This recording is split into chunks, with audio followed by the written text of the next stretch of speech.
दोस्तों, मैंने आपको कॉम्बिनेशन शुरू किया और कॉम्बिनेशन का मैंने एक फार्मूला बताया, उसका डिडक्शन बताया। फार्मूला क्या था कि combination of n different things taken r at a time, n different things r at a time equal to factorial n divided by factorial n minus r into factorial r। ये मैंने बताया। अब property ये है, number of combination of n different objects taken one at a time is equal to n। अर्थात इसका मतलब क्या हुआ, इसका मतलब हुआ that is NC1 equal to n।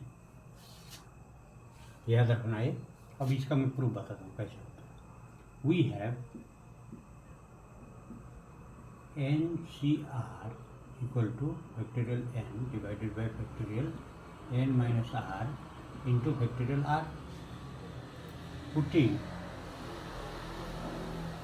r equal to 1 यदि पुटअप करते हैं तो NC1 equal to factorial n divided by factorial n minus 1 into factorial 1 r की जगह। अब इसको देखेंगे, n को मैं लिख सकता हूँ n into factorial n minus 1 divided by factorial n minus 1। ये फैक्टोरियल 1 तो 1, ये कटा और मेरा क्या मिला। तो याद रखना NC1 इक्वल टू n। समझ में आया? नेक्स्ट की तरफ बढ़ते हैं। हाँ,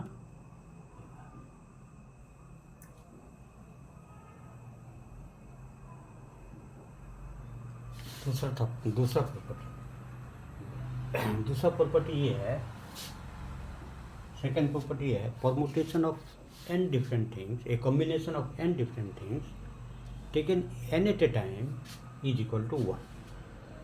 देखो कैसे, combination of number of combination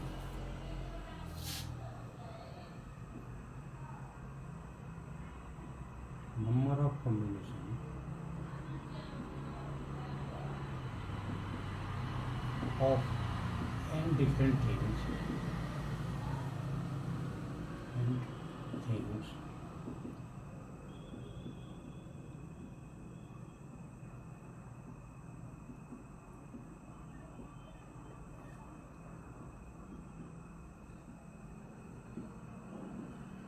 क्या कहता है दूसरा property, number of combination of n different things taken all at a time is equal to n। इसका मतलब हुआ कि देखिए इसका प्रूफ कैसे निकलेगा। वी हैव, सिंपल है, NCR equal to factorial n divided by factorial n minus r into factorial r। अब हम क्या लेते थे, ऑल एट ए टाइम की जगह r एट ए टाइम लेते थे।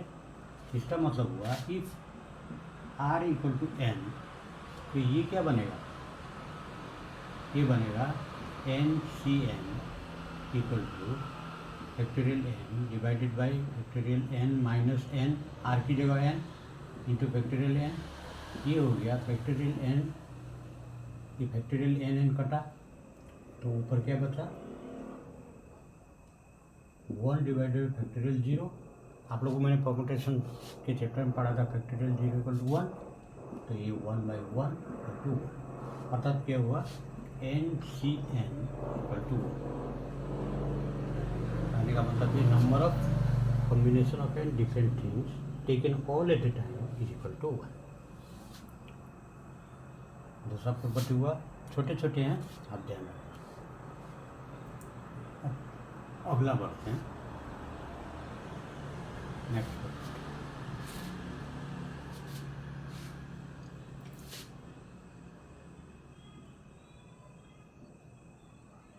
number of combination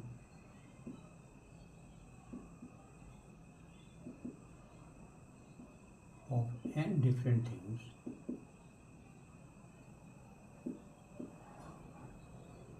is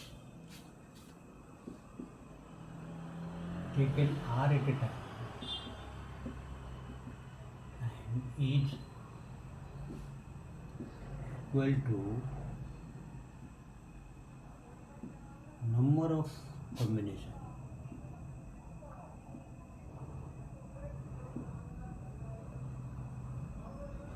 of n different things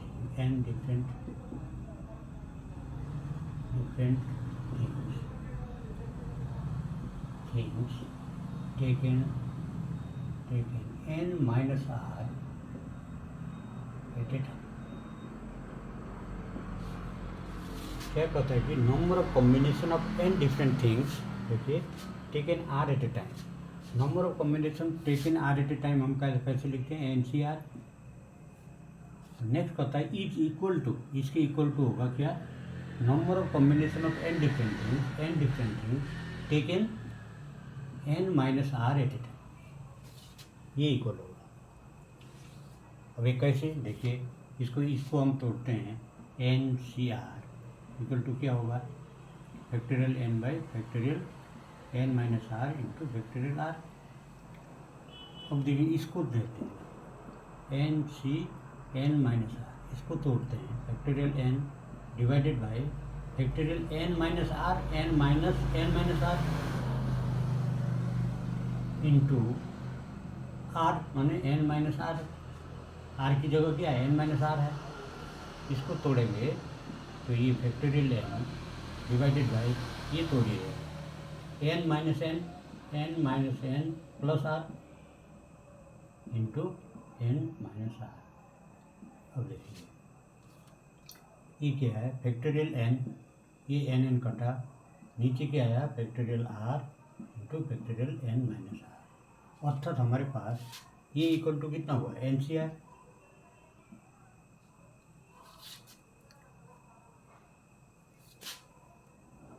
हम इसको लेके चलते हैं, आर एच एस लेके चला मान लीजिए, आर एच एस इसको समझ लेते हैं इक्वल टू ये एल एच एस हुआ. तो we can write this holds माने this equation satisfied in the case of combination. अर्थात ये फार्मूला आप याद रखना, n C are equal to N C N minus are भी लिख सकते हैं. Third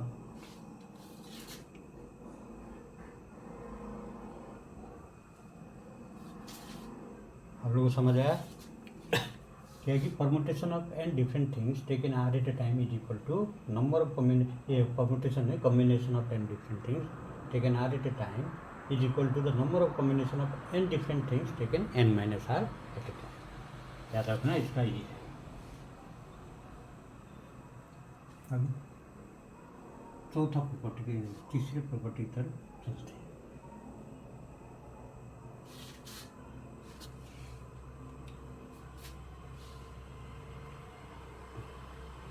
N C one equal to मैंने आपको बताया क्या हुआ, एन होता है.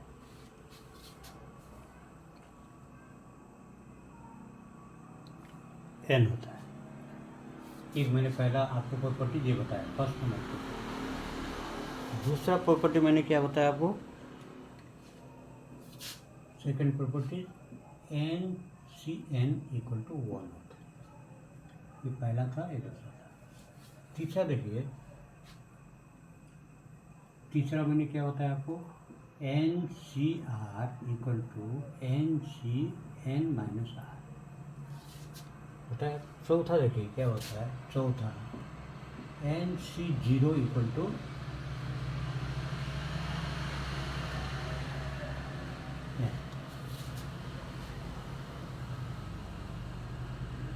N C zero equal to 1 N C zero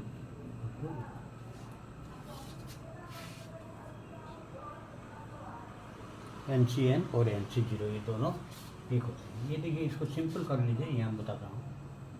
N C zero factorial N by factorial N minus R minus zero into factorial zero. ये फैक्टोरियल क्या है, N factorial N minus zero equal to factorial N factorial zero equal to 1 cut गया equal to 1. याद रखना है कैसे आया. ये चौथा प्रॉपर्टी था. अभी देखिए पांचवा प्रॉपर्टी, फिफ्थ प्रॉपर्टी. फिफ्थ में क्या है, if N C X equal to N C Y then either x equal to y or x plus y equal to n. x plus y equal to n ये होता है। अब देखिए इसको हम कैसे करेंगे। यदि एग्जाम में आए so that if this equal to this either this or this, मान लीजिए 2 नंबर का क्वेश्चन बन सकता है इससे 2 मार्क्स का।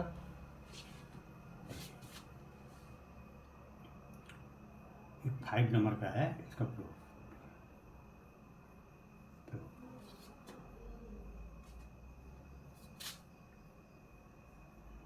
If N C X equal to N C Y equating the term N और जैसे एन सी आर है तो ये टर्म हुए एक एक जो डाटा है, तो ये तभी संभव होगा जब x इक्वल टू वाई होगा।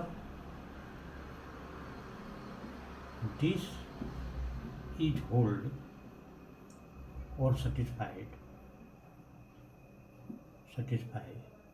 only when x equal to Y. x equal to Y होगा, n तो दोनों में है बराबर होगा। अगर x equal to if x not equal to Y है तो हम क्या लिख सकते हैं। देखिए इसके लिए तो हम लिखेंगे N C X equal to, इसके बदले मैं लिख सकता हूँ N C N minus Y, क्योंकि अब इससे ये देखो प्रॉपर्टी नंबर 3 इसके द्वारा एन सी एक्स वाई था तो एन माइनस वाई लिख सकता हूँ। इसका मतलब कुछ कंडीशन में जब x इक्वल टू वाई नहीं उस कंडीशन, तो इससे भी यदि इक्वेट करते हैं नाउ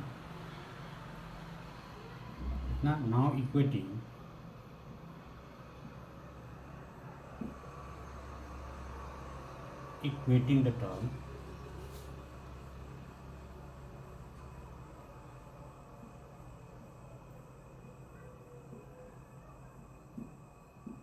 द टर्म एन और आर दोनों को मैंने टर्म लिखा, x equal to N minus Y, तो ये बराबर ये कंडीशन होगा तो ये और ये मस्ट इक्वल होगा, जबकि यहाँ बराबर यदि है तो इक्वल है तो ये ऑटोमेटिकली बराबर है। यदि ये दोनों का नीचे का जो आर है वो वैल्यू डिफरेंट है, उस कंडीशन में हम क्या अप्लाई कर सकते हैं, इस तरह से अप्लाई। जब इसको करेंगे तो एन इक्वल टू क्या आएगा एक्स प्लस वाई।